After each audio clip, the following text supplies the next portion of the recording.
This is the Hello World Podcast.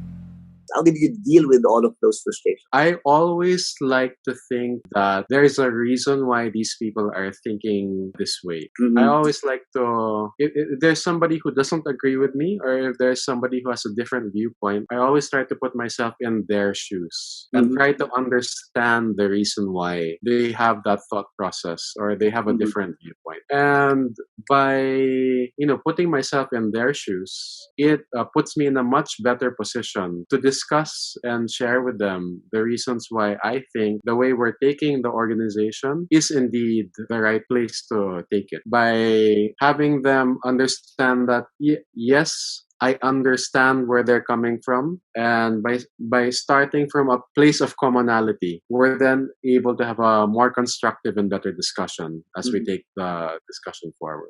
This is Louis Banta of LJMB. Thank you for watching my video. To watch more videos like this, click subscribe and hit the bell icon below. If you like this video, please give it a thumbs up, comment down below, and share it to others.